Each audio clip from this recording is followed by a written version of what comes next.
Welcome back. We're going to be taking a look at a video of a sentencing hearing of Brandon Fox. He was a Daytona Beach police officer at the time of the incident, pled no contest to the charges, and is now being sentenced. This is his testimony to the court to justify why he did what he did. He was sentenced to 25 years in prison, 45 years probation as an offender. However, I believe there will be a sentence modification filed, as it appears that he was sentenced for 38 counts when there was 31 counts available for sentencing. If you haven't put two and two together, this is for images and videos on his phone. Let's take a listen to what he has to say to the court. Would you go ahead and read the statement to the court? Yes. Your Honor, I'd like to start by sincerely apologizing for being here in this position. Being here means that I've let down the trust of not only the people I swore to protect, the citizens, my colleagues in the police department, my family here today, my friends, and myself. I have no excuse for my actions, and I wish that I could stand before you and give you a valid reason. I am here and what caused my terrible decisions, but I can't. My sister touched on my friends, more importantly the ones that I feel have let down today, but back to back.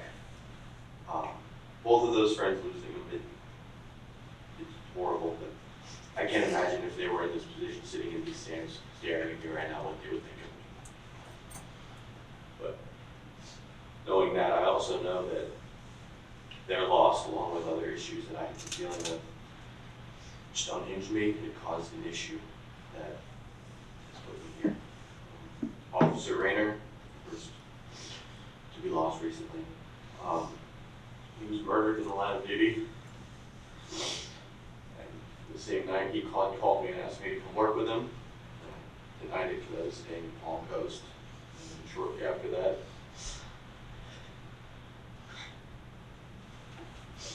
I received a phone call from one of our friends that he had been shot and I needed to get to the hospital. So I went 90 miles an hour, 95 the entire way there, following an FHP officer, beating the ambulance to the hospital. And from there, I sat with him every single day. We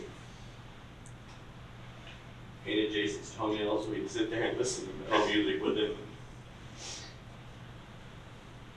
I wanted to stay as close as I could to my best friend because despite all the positivity, I was scared to lose him.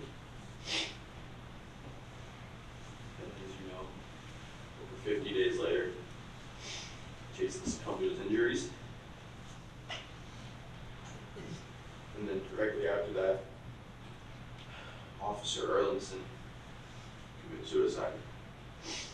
Me, Officer Erlinson, my brother-in-law, and another officer, John Russo, were in the hospital every day with Patrick or with Jason. We did everything. We stayed together. We did not leave each other's side for that entire time. We all gained such a stronger bond than we had already had. After Officer Erlinson took his life, I had received multiple phone calls and I had just gotten off work. I was still sleeping and I missed them. I was awoken by two of my good friends basically breaking into my home to share with me the news that Patrick had committed suicide in a Walmart parking lot, the next city over, so that we wouldn't have to find him. At this point, I was already lost. 2 years prior, I had lost Officer DeBarros from the Shores, who I had went through fire and EMT together with, who had given me that final push to just go to police academy and follow the dreams that I had had since I was younger. And then the two officers that I've not only respected with everything I had and looked up to, but loved like brothers, were gone. I felt like I had nothing.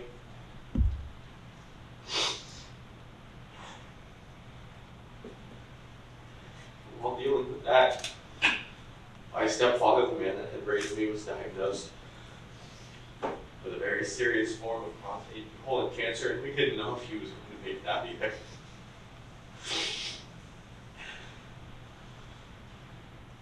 All of these items were just a quick, terrible shock. Starting with Darius, it was the first of several tremendously unsettling losses and things taken that I would have to endure that I never thought that my life would come to. I've never learned how to grieve or process loss and death. Instead, I turned to things that I thought would have been manly or macho, like drinking and belief, throwing myself into work, and just putting emotions in a box and thinking that if I don't have to deal with them, they won't come back.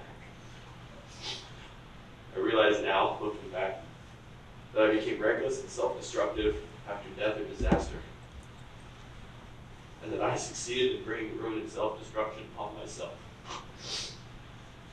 Like many others in my procession, I didn't completely understand the adverse and negative effects of all the traumatic incidents and how they had stacked on me. I believe that I could muscle through it all, and that these problems would be strong. And I could deal with them on my own. Like I said, put them in a box. Obviously, me sitting here before all of you today is a great example as to why that is not true. It does not work. Untreated trauma, as well as other mental health issues that I wasn't privy to that I had and have been pushing off, led to a blatant disregard for my own life and safety, led to isolation from those who care about me, and complete numbness just from everything. Just trying to ignore the pain and damage and not recognizing the numbness for what it was. I pushed the limits of everything, trying to feel anything at all. I was watching horrific and shocking videos, pictures of just gore, violence, crude humor, and just filth, like the items that I At the time, I didn't think about the harm that went into creating the video, or the fact that these children are being victimized to create these disgusting items. I didn't think about how these things had ruined people's lives and continue to this day to ruin people's lives. It was self-destructive, and it was a total disconnect. Because in real life, I would have instantly arrested anyone for even thinking of harming a child. But inside, I was falling, and there was no bottom. I didn't understand how low it could get until I had finally hit that bottom. One night after work,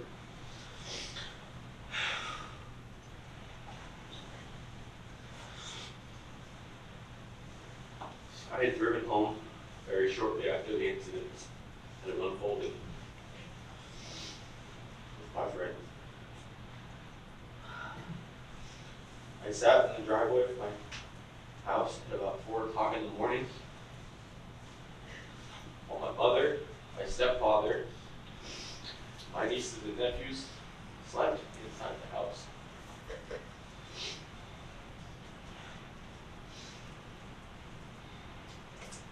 I was staring up at the roof of my patrol car looking at the picture that I had of Officer Jason Rainer and Officer Patrick Erlinson. I unholstered my duty weapon and racked my slide. At that point, while staring up at the pictures, I had put my duty weapon inside my mouth and pulled the trigger. Looking down and realizing that I was still alive, I had noticed that because I had only half racked the firearm, my gun had caused a double feed and had jammed with the slide cap open, not causing the round to properly decharge and discharge out of the firearm. That incident has saved my life, and I'm thankful to God and my friends that they knew that it was not my time to leave. I sat in my police cruiser for roughly 3 hours after tossing my to the passenger seat crying, understanding that at this point I needed help, and that there was no hiding it, there was no muscling through it. I realized what I had almost done to my family, knowing knowing that they could have walked outside in the morning, had to see me sitting there, knowing what I had done. And I know that I could have caused them to struggle and caused trauma for them that I don't wish upon anyone in this world. And that I could not only never see my parents and my sister and my family here today, but I could have never went out and played football with my nephews again.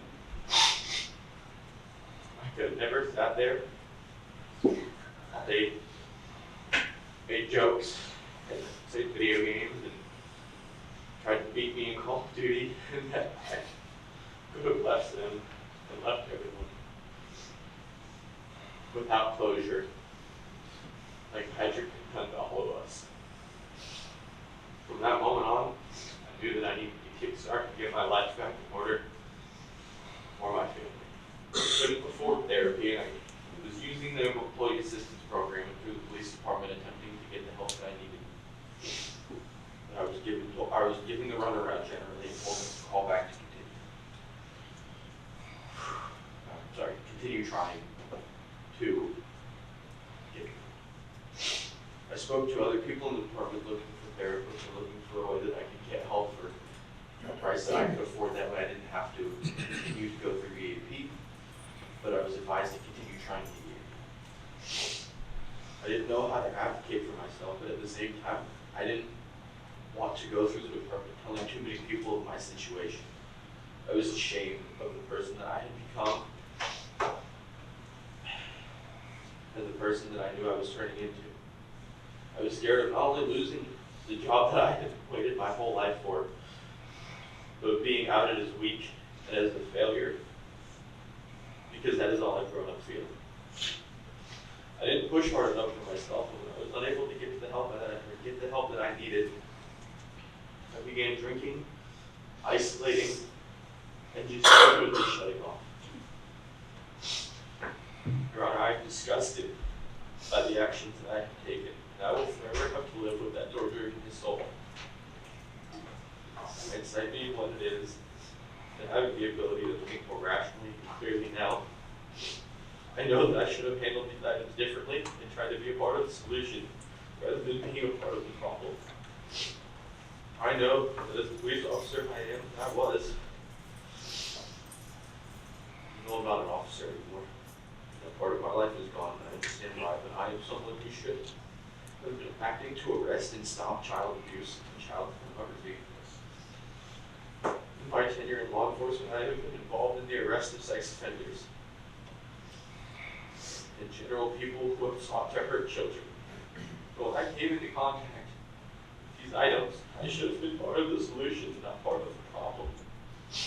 Not only did I not report the images, but I was involved in perpetuating their existence.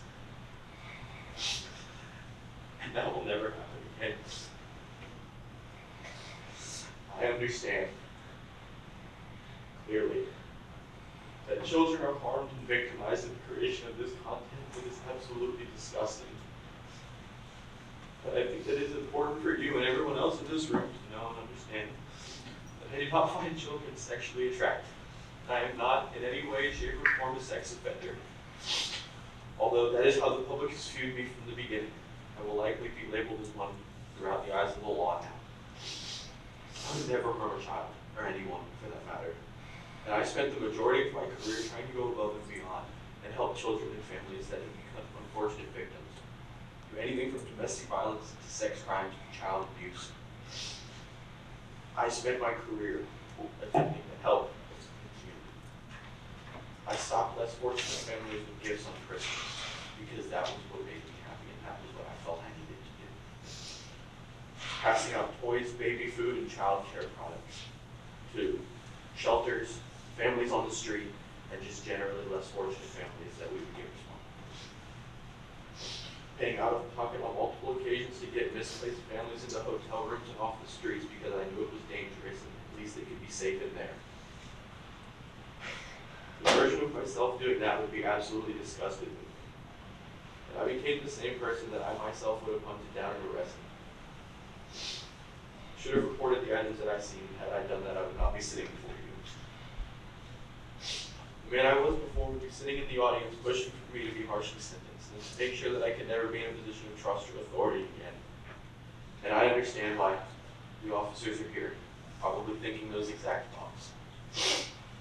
And as I've said, my conduct damaged the trust of the people that police have had. It's already hard enough to be a law enforcement officer, and I have not made that situation any easier for my colleagues. All I would say to these citizens, my colleagues, and to my old self is that I had lost sight of who I was. I was so deep in undiagnosed depression, PTSD, and alcohol abuse that I would be unrecognizable to the man that I was just over 2 years ago. It took this arrest and the final hit of rock bottom to give me the push to finally get the help that I have so desperately needed. I know and understand that the justice system's primary purpose is for punishment, and I know that I am here today to be punished. Of course, I am terrified of incarceration. I have heard horror stories and know that as a former officer, I would be targeted for that alone.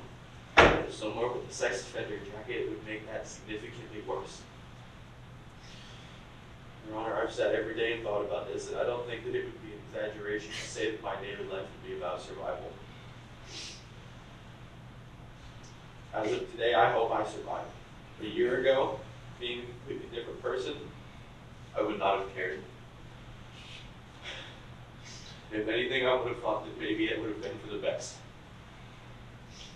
Under the love and support that my family has given me, I have found the desire to live and carry on. Your Honor, I would ask that the court show me mercy, if in only the prison sentence aspect. I will gladly bear any punishment that I am given, but I am truly concerned that I will be victimized, or worse, in a prison. I am terrified to leave my family, knowing that what I have done has destroyed them too. I could not have gotten through this arrest and this last year without them. But I know that my terrible judgment has led me here and that I must now bear the consequences for that. I am so sorry for any reflection that my actions have on my family or the police department. I want everyone to know that I am fully and solely responsible for what I have done. Since this incident, I have made strides in my life to heal and once again become a law-abiding, positive member of society. I've taken weekly therapy appointments, which I have learned that I have been clinically diagnosed with PTSD, major depressive disorder, and severe anxiety. I've taken up 2 full-time jobs and have a loving home life that once again has made me into a person that hopefully one day I can be proud of again. I know now that I can lean on my family for support. My therapist has been a godsend, that these mental health resources are important to find me being able to heal.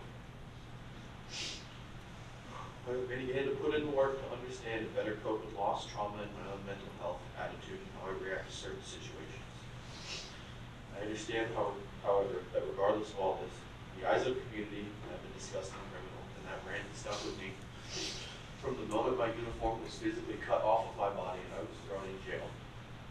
I've already been sentenced by a court of the people, and I'm reminded every single day that I will forever be paying for this.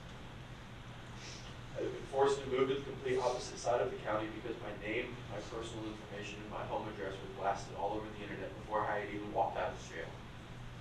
My family and I had immediately began getting threats to our life, death threats, and threats to our general safety. And none of us could feel safe in our own home anymore.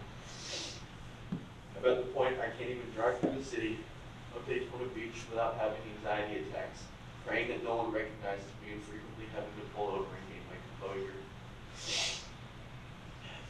I've lost the career of my dreams that I have worked for since I was a child. I'm terrified to meet new people in any capacity, because all they have to do is Google my name, and regardless of any explanation I can give them, they will all look at me the same. I have been tarnished by my own actions, and I have lost everything again. I will end my statement on a positive note, if you will, Your Honor. Because again, I apologize. All the people that I've affected, the officers that I've worked with, and anyone else that I've hurt by my actions. Nonetheless, moving forward, I wish to spend the rest of my life positively and be a productive member of society.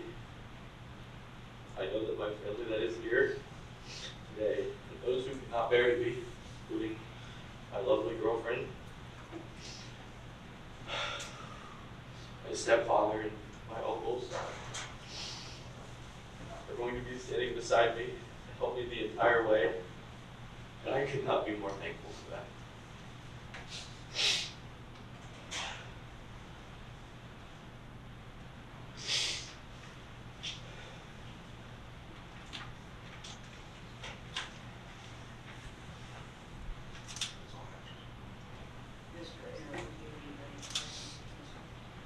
I do, Your Honor.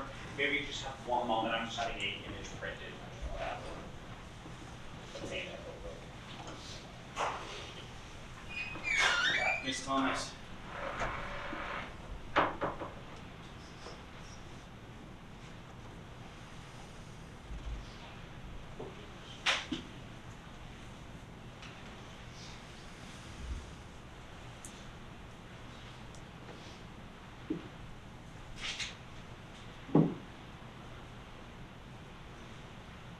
Now, Mr. Fox, you told the court and everyone here that you have no sexual attraction to children, that you're not interested in them. I'm going to approach what's been marked for identification states Exhibit B. Can you take a look at that photograph? Yes, sir. All right, can you explain to the court how, when law enforcement conducted a search warrant on your residence, they found a sex toy and a child's doll that's not the same size as a small child? So this toy here was actually purchased by my ex-girlfriend, who was obsessed with mermaids, as you can see that in there from The Little Mermaid, along with multiple other Barbies that she had, which were Little Mermaid. Before she had left a box of her items, and she had left miscellaneous items sporadically placed throughout my house. Those items were all in different parts of the house, and I was still, to this day, finding those items she had left.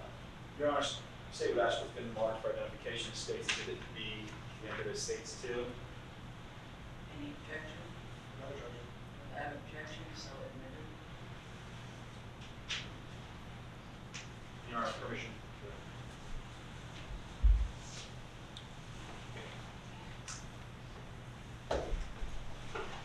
So your testimony is that there's a sex toy under your bed, and then there's a mermaid under your bed, a little aerial mermaid about the size of a small child under your bed, and that just happens to be from the ex-girlfriend.